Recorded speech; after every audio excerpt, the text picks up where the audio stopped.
You are now listening to the Counterflow Podcast, a place for dissonant voices and unapproved opinions. You get split in half, but I call the hologram graph. But I am the center inside the placenta of math. You clash with cyanide gas and die fast. Rhythmical equivalent of solids, liquid, and gas. We smash your sinus with the power of Lord Titus. But I am the virus inside of the iris of Cyrus. Here is your host and humble narrator, Buck Johnson.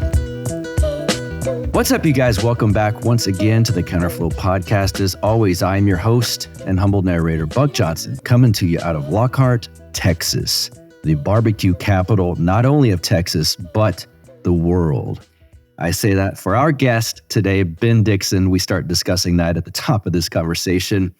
Ben is not only a great Substack writer, a great guy, he's the son-in-law of friend of this show, been a guest many times, Father John Whiteford.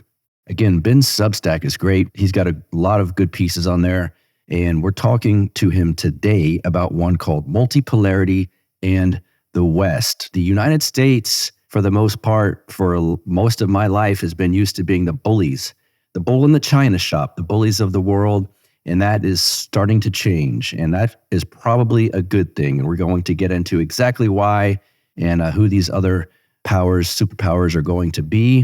Ben is a writer over at Where the Wasteland Ends. That's his Substack. We're going to get him on the show right now. He'll give you his own intro. My friend, Ben Dixon, welcome to the show, sir. How are you? Doing well, Buck. How are you? I'm good. Glad this is the first time. I don't think I've had a first time guest in a while. We'll get to, I've had at least a member of your family, your in-law family, on many times.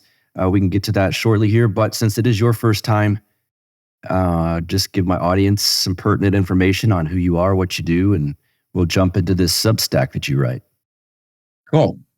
Yeah, my name is Ben Dixon. Grew up in the South, in Virginia, North Carolina. Currently, I am the Veterans Committee Chairman for the Young Republican National Federation. I've been involved in politics since about 2016. It's flown by in some ways. In other ways, it's been painfully slow. I've been involved in a number of campaigns, different advocacy organizations, served in the Army, French Foreign Legion, and now I do a bit of blogging on Substack. And I'm generally becoming a grumpy old veteran. So I aspire to. Well, we got to talk about also there's an organization that I am part of, peripherally part of. I emceed their event last year, and it's about to have a conference in my city, in my little bitty town later this year. Talk about that. Now you're the boss man. Yeah. So I just recently took over as operations manager for the Philip Bloodwell III Orthodox Fellowship. We're an organization that's focused on evangelizing the South, talking about the continuities between Southern culture and the Orthodox worldview, and trying to draw those things out to help really plant the church and get its roots deep in the South. So, and we are holding our conference in Ludwell. So we went from the barbecue capital of the world, oh my gosh, North Carolina, to the runner-up in Texas. Uh-oh. I see a debate coming. Yeah. I didn't actually have barbecue when I was, I don't think I had barbecue when I went over there to take part last year. Maybe missing. Just south of Tobaccoville is like the barbecue capital of North Carolina. One of them. Even in our own state, we can't get along. You got Eastern and Western Carolina barbecue. Okay. There's a town, Lexington, North Carolina. Okay. Which is like the big barbecue hub. So, well, this Substack that you run, Where the Wasteland Ends, I recommend to people listening. You have so many good pieces there that when I first approached you, I was like, there's a litany of things we could discuss that you write about. But we're picking one called Multipolarity and the West because it deals with some of the topics I cover on this show. So it was pertinent to, and I know my listeners will be interested. I guess as you do in the piece, we can start off by defining multipolarity, because I think even though that's a term that people might hear a lot, we shouldn't probably be used to it, maybe because there hasn't been this in quite some time. But discuss that and kind of what made you approach this topic. Yeah. It's interesting because it's something that people aren't really familiar with, but it's something that has been haunting Americans for at least the last 15 years. And we can get into that in a little bit, but we have lived in this, kind of unipolar American hegemon where America and its allies kind of run the world. So we live in a unipolar world. And the idea of multipolarity is simply that, there's multiple great powers. Nobody is kind of holding all the cards. And there's a couple different ways that can work, in theory. But typically, you just have, civilizations rise and civilizations fall. And aside from the last 30 years, I can't really think of a time in history where there's just been one power. I mean, you look at, before World War One, you had the British and the Russians and the Germans, and, these different poles, these different powers that kept one another in check. And everything had to be done, essentially on mutual consent and a genuine debate.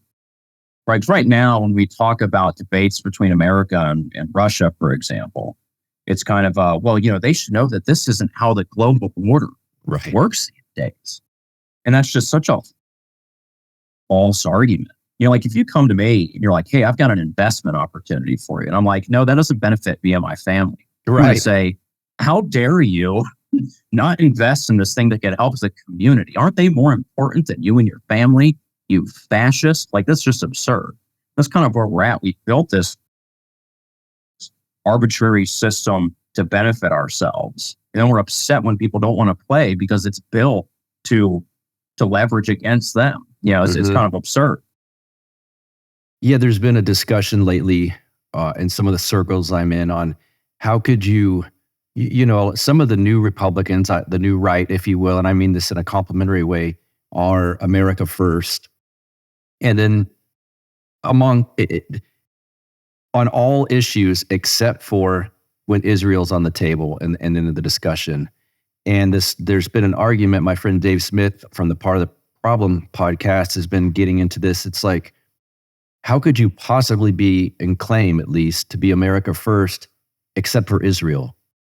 And that's like the one thing, like, it's like, well, I agree with you on Ukraine and Russia, and in the Middle East, certainly in, Afghanistan and Iraq and whatever. But Israel's a little bit different. I heard there was a debate between Prager, Dave Smith, and this Jewish lady that's editor at Newsweek, whose name is too confusing for me to remember at the time right now.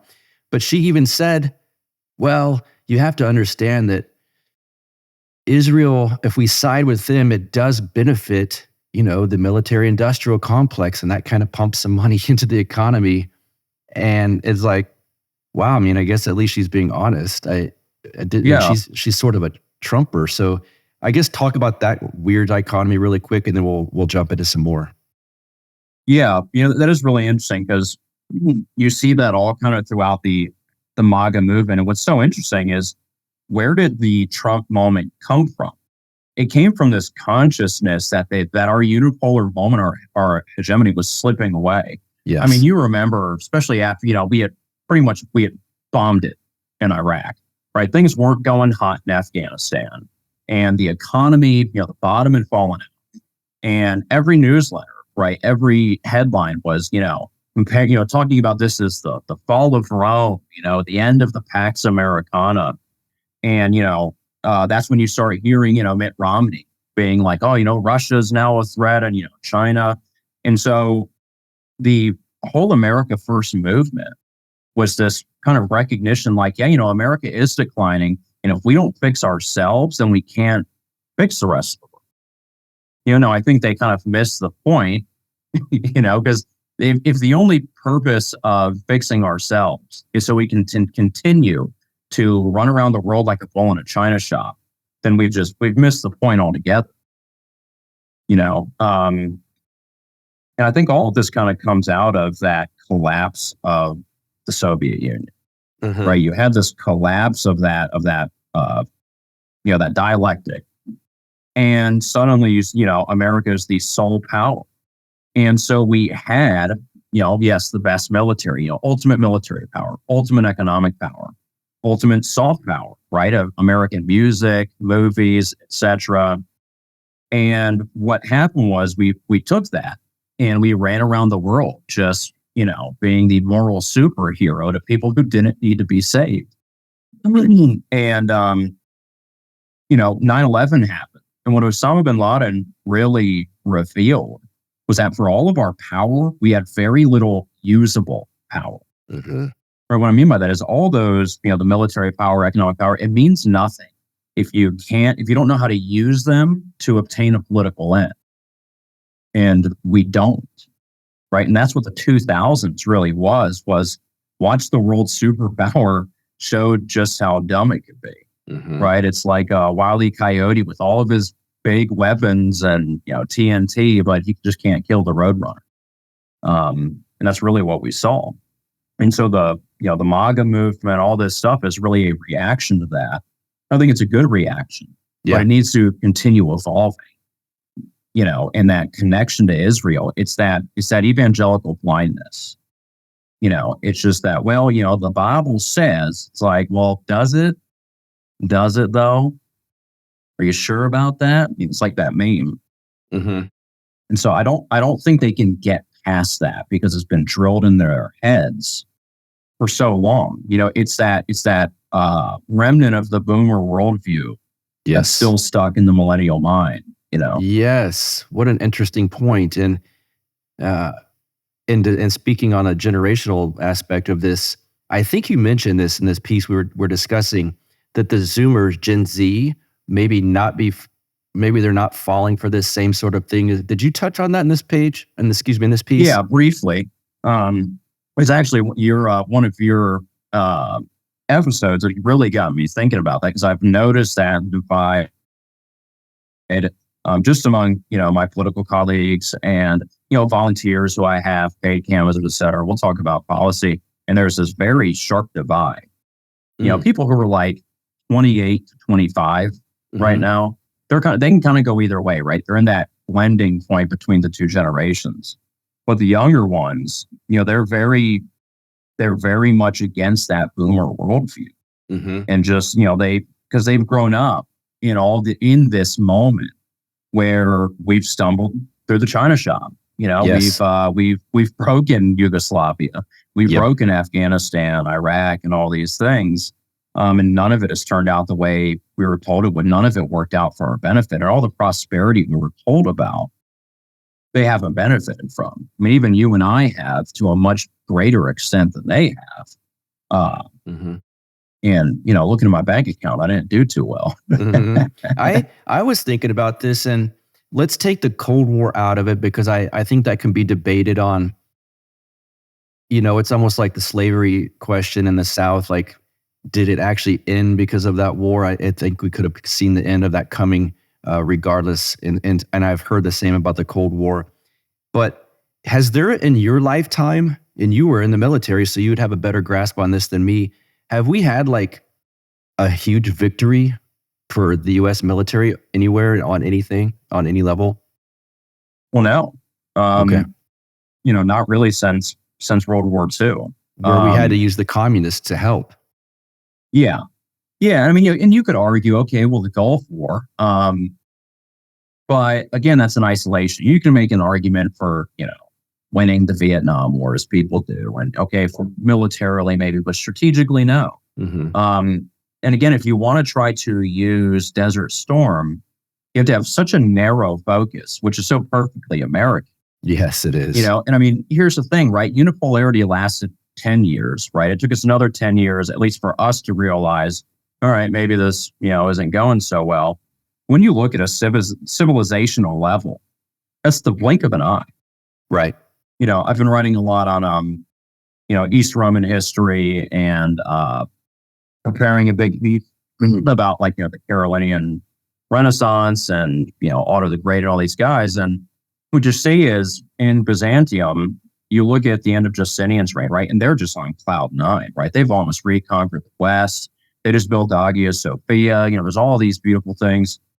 And then, within a century, they're on their knees, right? And there's a cultural crisis. They have this big identity crisis. Like, well, is God really with us? Because look, these freaking guys on camels came out of the desert and just wrecked us, and for the next 200 years, they really struggled and they reemerged, became this kind of regional hegemony. And so we have to start taking a step back. And, granted, I think, as argued in that timepiece, time is moving faster because of the level of communication, the technology that allows all these interactions to happen so much quicker. We have to kind of take a step back if we're going to remain rooted. And the whole modern project has ruined that because it's always forward looking. It refuses to look back. It refuses to reflect. Yes. And we're in many of the situations we're in because we refuse to look back at history. We refuse to ever have a come to Jesus moment about anything. Right. Yeah, I wish I could remember this off the top of my head. If I look at my Audible, possibly, I just got a book, and I cannot believe this was written, I think, in the 90s. It's called The Culture of Narcissism, and by Christopher Lasch. And it is on how the culture, it's funny how certain things can mirror one another. The culture of narcissism that's been started, this kind of liberal, it's almost like the liberal democratic culture that we have. It's reflected in the military that we have had, or maybe vice versa. And we're going around, it's Puritanism, of course, as we've discussed in this show. Our ideas are the best and we've got to spread them. And I know more than anyone else. And it's all about me, me, me, me, me. And then things start to crumble. And, as we discuss in the Orthodox Church, maybe all about me, me, me, isn't the best thing, when you should, as Father Turbo says, clean the inside of the cup rather than worry about the pharisaical nature of what's on the outside, and you look good on the outside. But speaking of the multipolarity issue, we would be remiss if we didn't talk about the other polarities, BRICS. Talk about the BRICS stuff and why its emergence could be good. Yeah, so it all kind of starts with a dissatisfaction with the American order. We have created this global financial order, and the only thing that is that even has tried to challenge it since the 90s is the euro. And it's funny, when the euro emerged, all the Europeans were talking about the need for multipolarity. But in the end, right, they're still under that same group of bankers. Yes. And so, you end up in a lot of these nations, it's like you either play ball or no money, essentially, right? No real economic investment or anything like that. And so, some of these other large economies, Brazil, Russia, South Africa, China, etc., got together and it formed a trading bloc. And, initially people kind of laughed it off, and said, look, that's cute. We can never challenge, the West.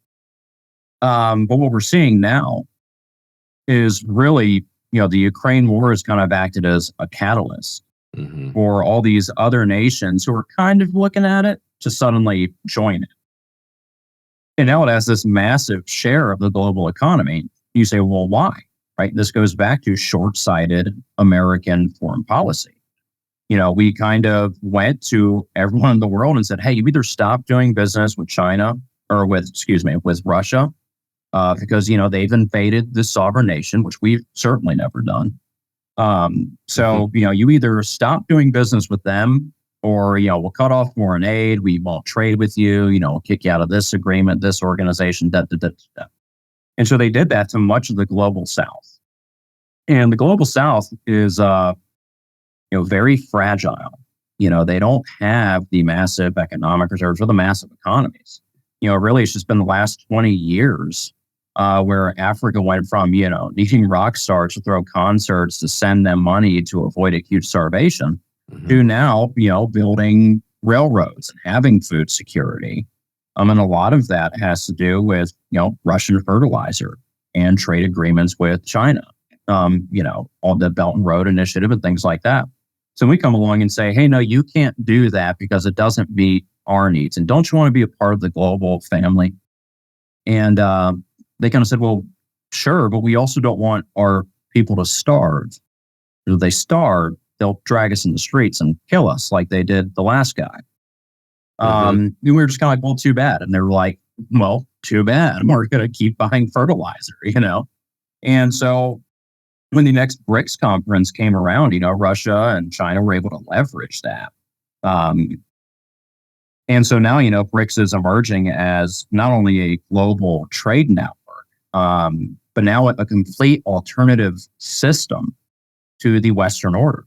They're talking about establishing a digital currency for all. They're moving a lot of their trade out of U.S. dollars. And some of the states in there, right, like Saudi Arabia, these are OPEC nations. And what has really propped up the U.S. economy and the U.S. dollar has been that all oil trading has been done in dollars. So if 30% of global oil trading begins to be done in any other or all other currencies, and if that strengthens the yuan and the ruble enough where people, at least in BRICS, begin to look at that, one of those as an alternative for a reserve currency, there goes the American dollar overnight. So we're really in a position where, again, our short-sightedness, our lack of finesse, our lack of diplomacy has created a situation to destroy the American economy and the U.S. dollar, which wouldn't just bring down America, but Europe as well, because the euro is nothing without the dollar. Right. Right. You point out in this piece that the U.S. has been the main player on the world stage, of course, and that we have, quote, this is beautiful, spread the gospel of rainbow secularism down the throats of much of the world with a puritanical zeal, which is beautifully well said. And I think the irony of some of this is that still less because of Trump than there used to be, but there's some people that consider themselves on the right side of the political aisle, let's say, that still, well, we got to back our military, and if they want to go and help Israel or Ukraine, we still got to back them. And it's like, these people think you're the enemy. And if they could, I don't know that they're strong enough, but they would turn inwardly on us if they could. Can you talk to no how? Doubt. I'm sorry? No doubt. Yeah. Can you talk about just I think it's seeping through the minds of more people, again, because of Trump and because of, we've been in this emperor and has no clothes moment, I think, for at least 5 years or so, where you can see, like whatever that military leader is, it's a trans person or whatever. And I've talked to friends recently one friend just told me the military events that I've attended have more trans people than any other events. She worked for the airlines, any type of other events that we attend. And I was like, what? Why did that surprise me? But it did.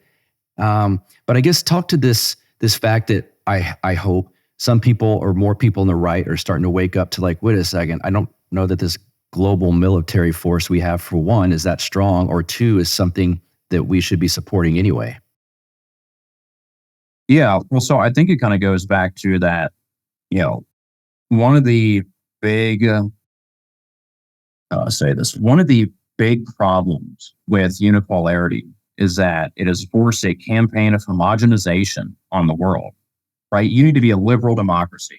You need to accept rainbow Skittle stuff, You need to reject your gods and all this and just bow down to the almighty dollar and whatever pop stars, ass we put on stage, excuse me. And that same missionary spirit has to be turned against not all enemies, foreign and domestic. And that's what's happened to the military. And, when I was in, it was, 2007 and 2010-ish. And you saw it then, right? Just kind of beginning. Mm. But you just started to kind of see this woke nonsense come out. And then, and it was like a switch flip. Like Obama became president and it changed.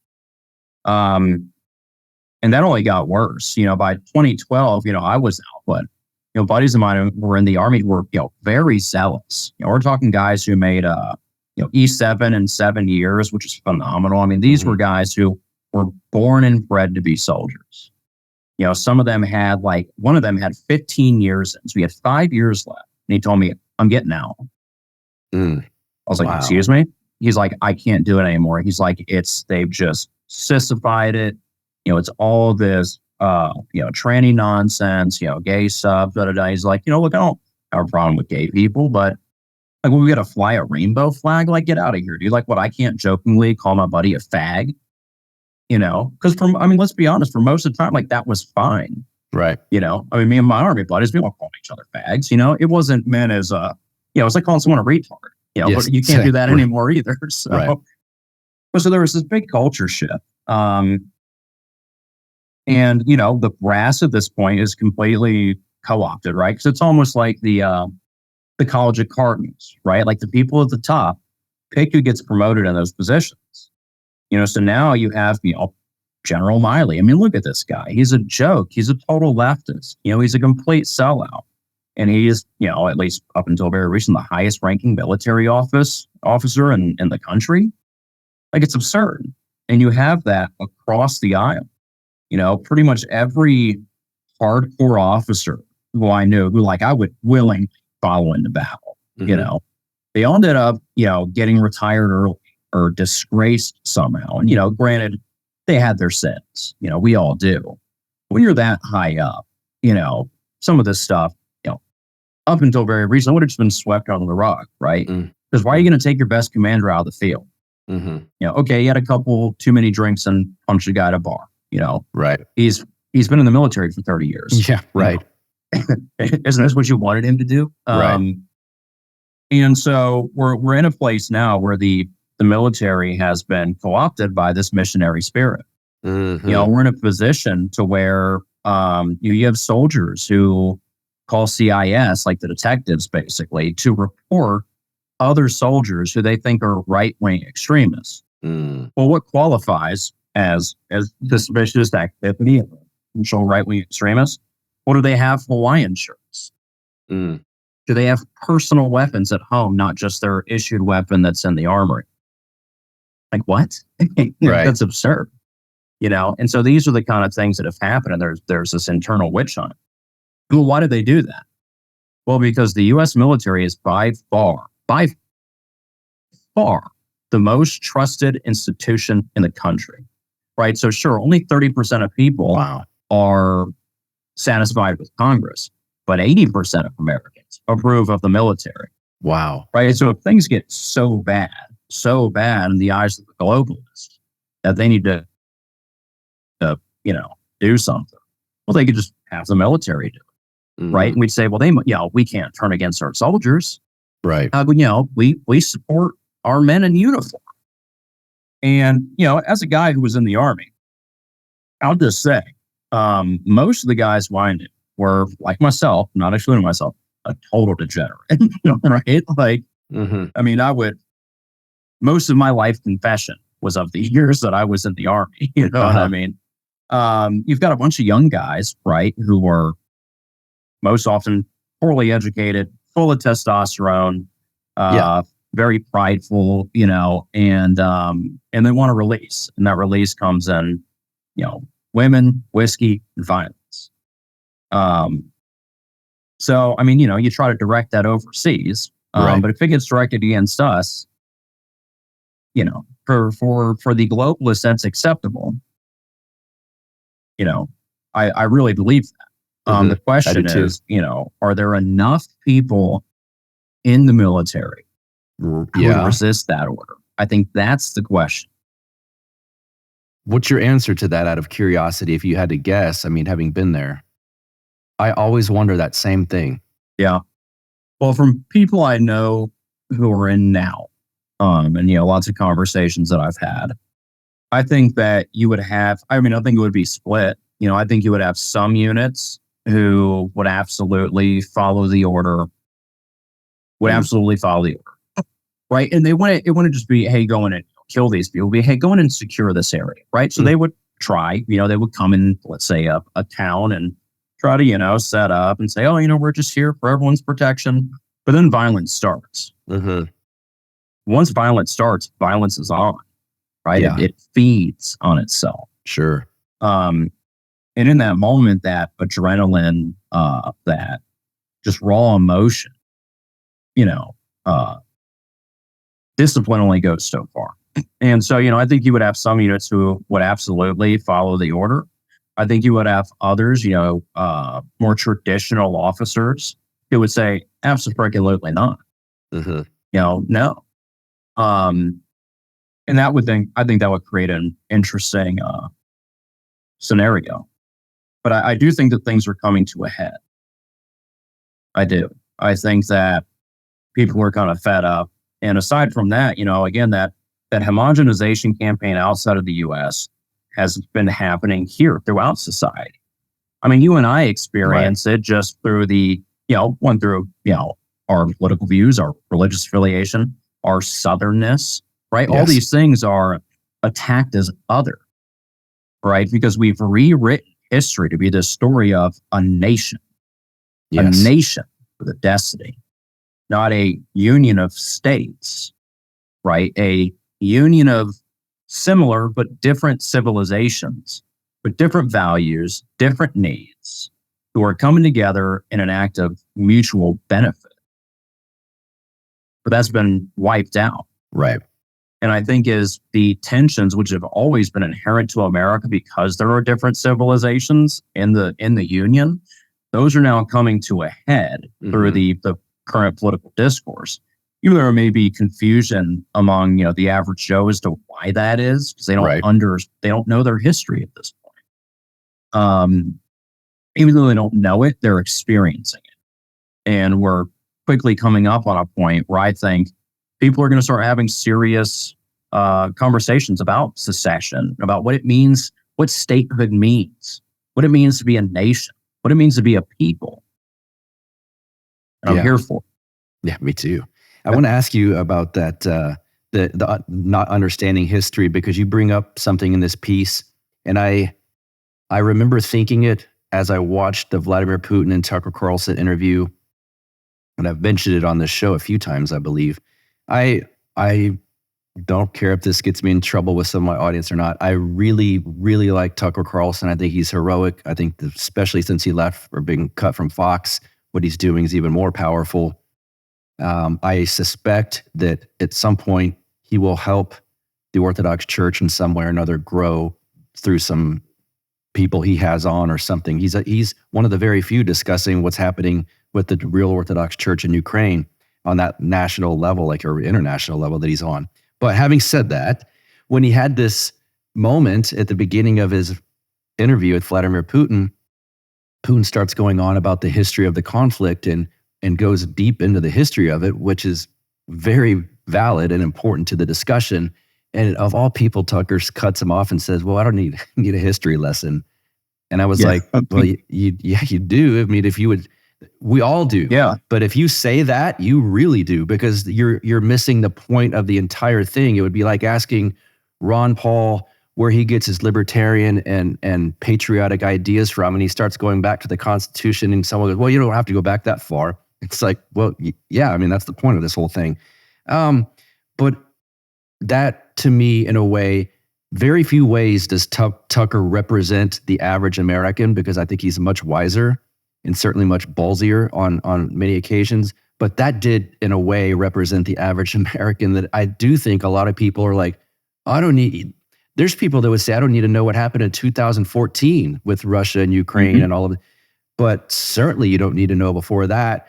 Can you talk about that I guess, lack of caring or understanding of not only the history over there, but even maybe our own, and to why it's kind of, in my opinion, it allows elites to run roughshod over us because they know that we don't understand. But I'll let you have the floor too. Yeah. I think like so much in our society, the root of it is materialism, right? It's this notion that, only what I can see and I can touch is real. Yes. And because of the consumer culture, the media, now social media landscape, our attention spans are so short. We don't want to read. People, they'll listen to a podcast, but even then, after 10 minutes, they don't remember what I'm saying right now. Their audience will, but most won't. We have such a short attention span. And our main focus is not our roots. It's not to look back. It's not to look up. It's to look ahead. What is right in front of my hand, what I can grab and have is mine. And, I think it's a combination of things, right? Because our society doesn't appreciate anything except experience. You can't experience history.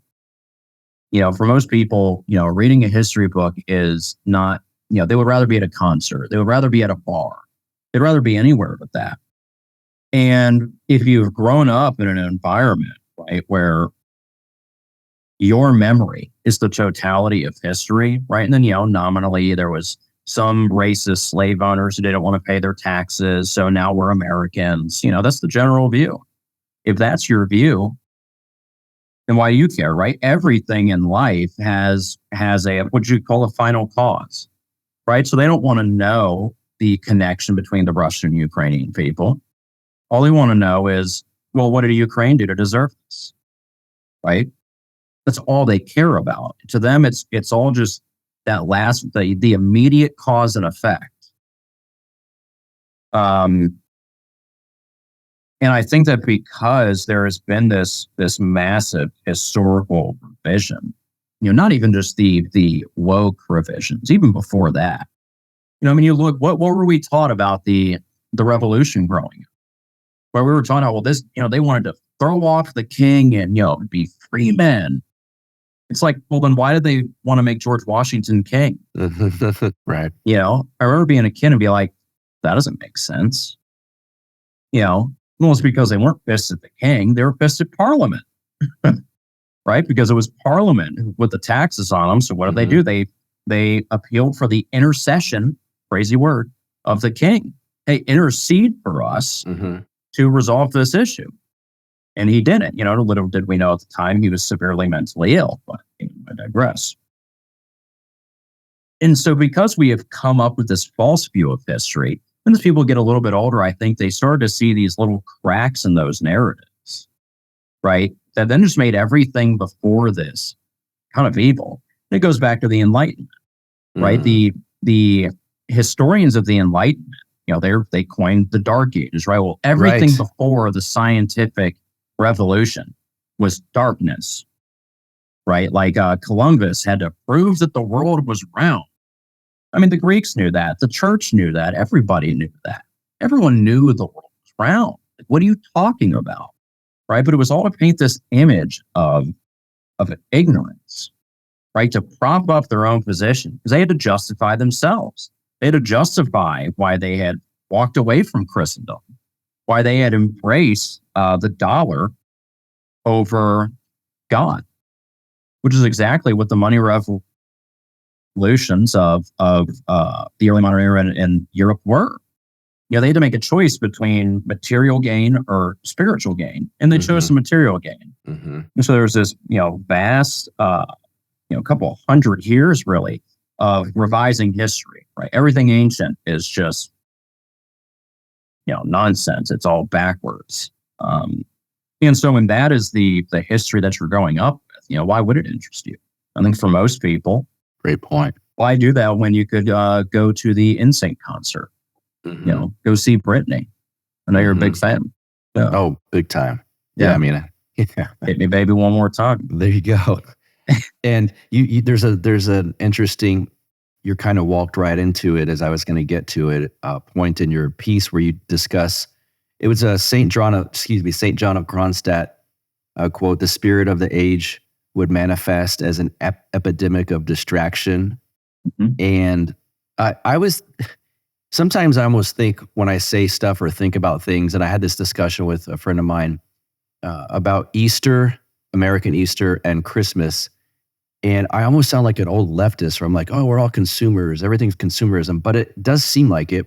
It is interesting when you're on the old calendar, which I am, and I believe you are as well. Yep. When your Christmas celebration and your Easter, or as we call Pascha celebrations, are separate, boy, it stands out even more to me. And Christmas, I get it. It's been that way since I was a kid, at least. And maybe Easter has, but this last one I noticed more so than usual. Maybe it's because now my calendar is different, but there's like, they're going around putting dollars or $5 bills or whatever in eggs now for kids. And I remember thinking like, man, do we know how to take a Christian holiday and turn it into consumerism? And it's just strange, disheartening. And again, I don't want to sound like some old leftist that's just bitching about everything, but it just kind of hit me like our American religion is consumerism. It does seem like at this point. And you mentioned in there, because back to what we were saying a while ago, everyone's so distracted, Western man becomes his own priest. Mm-hmm. Talk about that part for a second. Yeah, so I picked that up from the late, great Richard Weaver. Yes. He says, for the past 400 years, every man has been his own priest and his own professor of ethics, right? And this goes back to the right of private judgment, the Reformation, right? That what I understand this to be, when I read the scriptures, whatever I believe it says, that's the word of God. That's the Holy Spirit has come upon me. And we have expanded that, right? Because everything in our society is built off the Reformation. I'm writing a piece now that argues that wokeness is the ultimate fulfillment of the Reformation. Oh, we're going to have to talk about that, Ben. It's going to be great. Yeah, so I'm going to go through each of the souls and, show how. But you see it, right? So now that Christianity is not the foundation, all those presuppositions are still there. And so they're supplied to the rest of the world, right? But they have no anchor because there's no church. Yeah. Right. And that's the whole thing, right? So the whole Western worldview grows out of, I have this book and what I believe it says is what shapes my reality. And so now you've just switched the books, right? You went from the Bible to science or scientism, right? And, I think part of this also goes back to the idea of like the expert class, right? Like that, because, I think it was in 1960, they said, in the next decade, human knowledge will have doubled from what we have acquired in all of time. And that is now sped up, as I've spoken of in the past. And because of that leaves us all like, we don't know what is truth, right? It's too big for man to understand. So what do people do? They find one thing and they focus on that. And then they just trust all the other people doing that to be honest and correct about all those things. But again, it goes back to that perception, right? How I perceive the world is truth.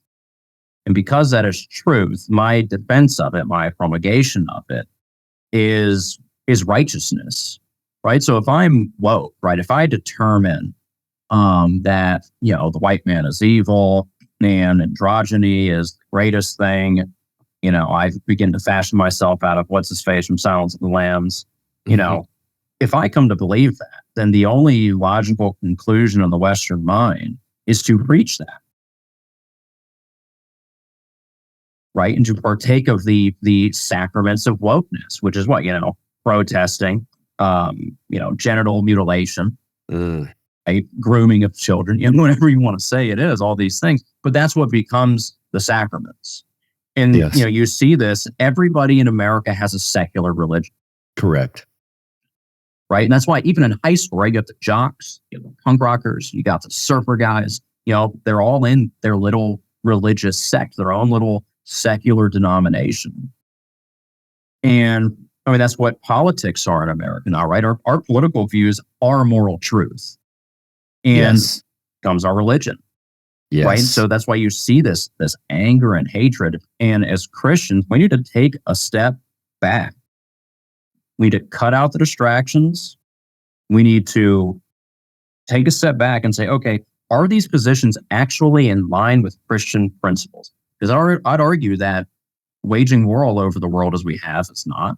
Correct. I'd say that condemning Russia for killing 7,000 Ukrainian civilians, but then cheering on Israel as they've killed 30,000 civilians, that's not justifiable in the eyes of God. That's not justifiable in an authentically Christian worldview. No, but it is in a civic religion. That's the difference. Yeah. If your religion is, if your cross is the American flag and you pledge to that rather than the cross, that's I think where we're starting to see the issue here. Yeah. And I think we're going to, at some point here, you mentioned in this piece, and I agree with it, as this multipolarity grows, it's going to force the U.S. to, by its very nature, take a step back, because you can't go and fight all of these countries. I'm not sure we could fight one of them. And so I think you're going to have to look inwardly, which is an Orthodox thing that we discuss quite a bit, and that's a good thing. There's an identity crisis, though, that's been developing and coming to a head.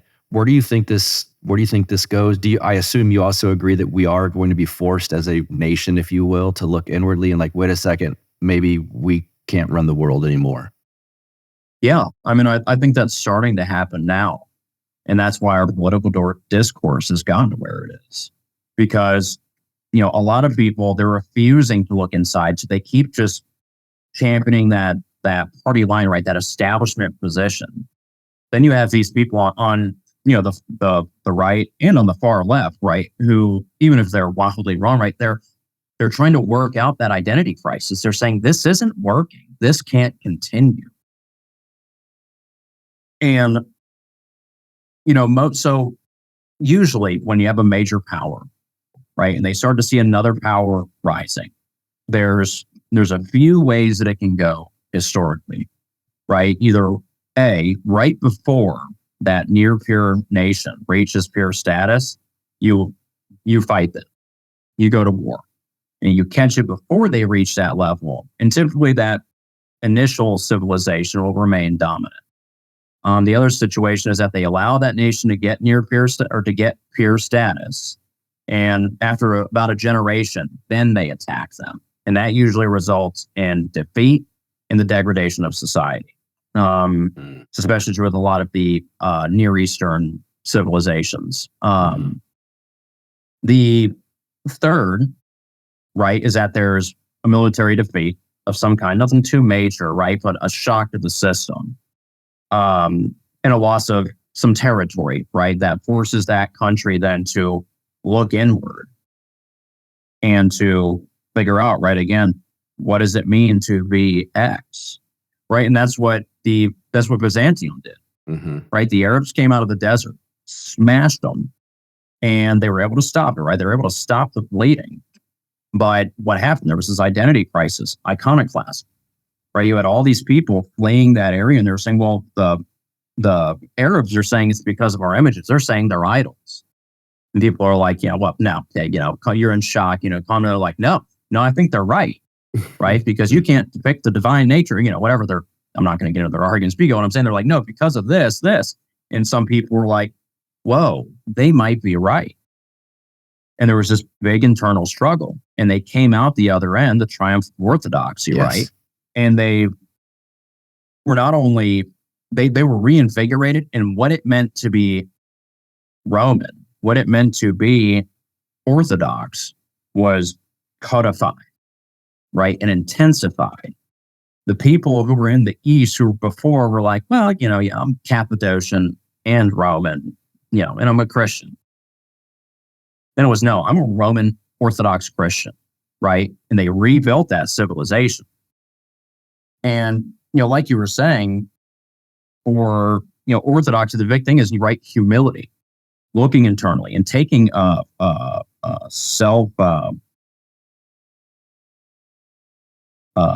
self-inventory, right? Mm-hmm. And saying, okay, I can't continue to justify these things, right? I need to do these things, right? I need to call on the mercy of God, and I need to pray, I need to fast, I need to do these things, right? And you work through those things until you hopefully, right, reach union with God. Mm-hmm.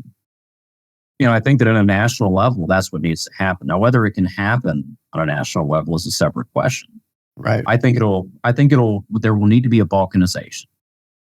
I Mm. think that you'll see much of the South, some of the Midwest maybe become its own thing. I think the Northeast and some of the upper Midwest will become its own thing. And then the coastal West, just the Mhm. coastal area, because a lot of the people just inland, That's right. whether it's California, Oregon, Washington, Idaho, they're hardcore.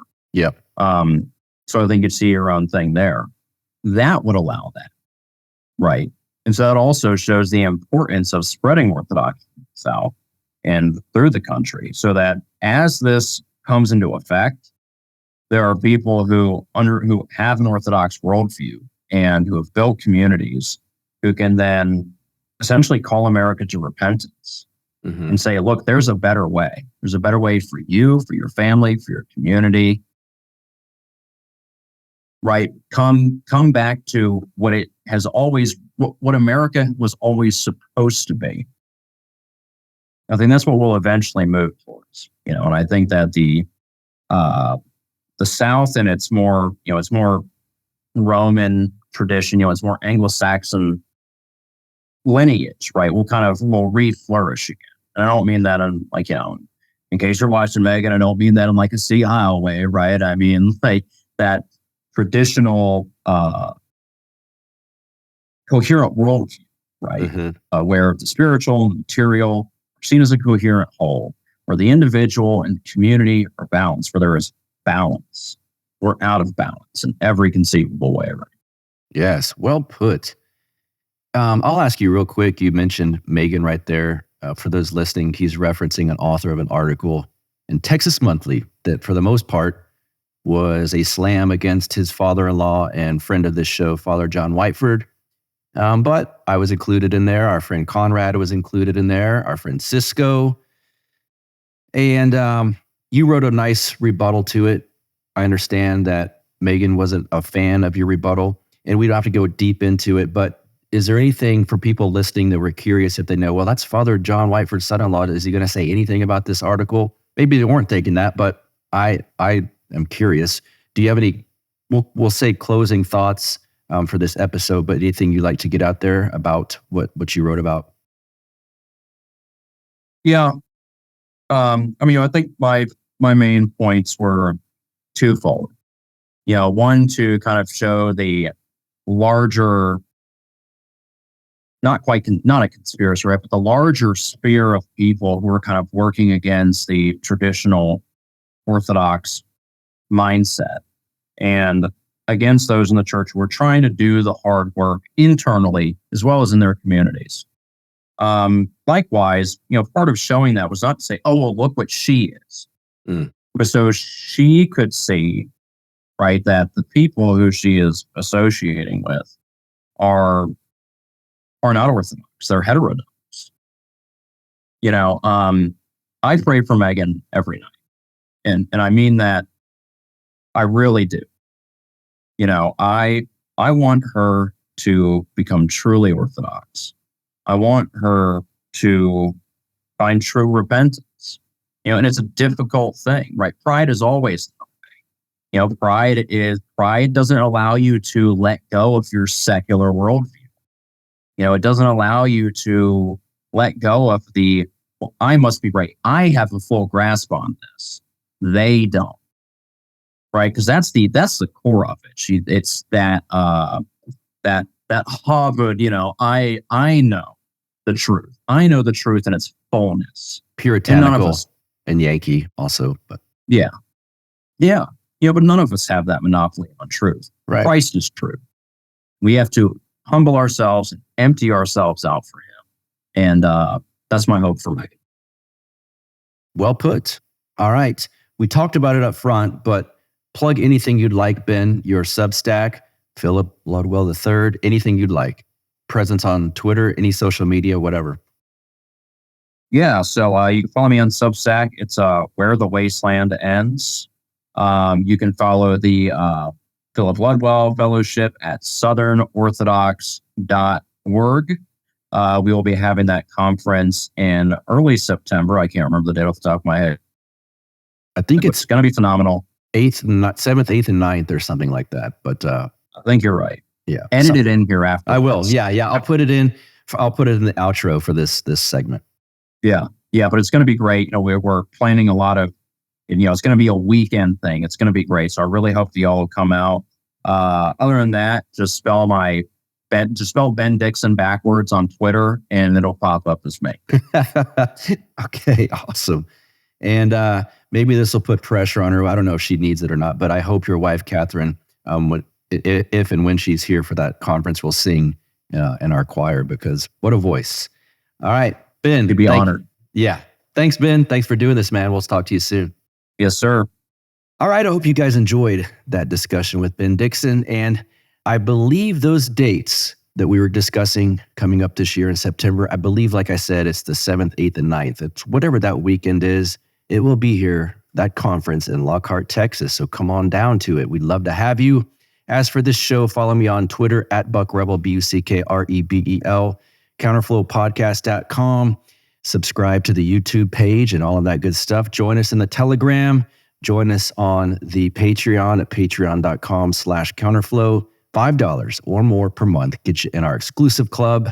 And until next week, when we discuss Zionism and the red heifer scare and all of this good stuff, that should be fun with our friend from Orthodox Reflections. He's back on. Nicholas will be here. Until next week, you guys, have a good one. You get split in half, like on the hologram graph. But I am the center inside the placenta of math. You clash with cyanide gas and die fast. Rhythmical equivalent of solids, liquid, and gas. We smash your sinus with the power of Lord Titus. But I am the virus inside of the iris of Cyrus. Like the sound of the Counterflow podcast? Our audio production is provided by Podsworth Media. Check them out at podsworth.com.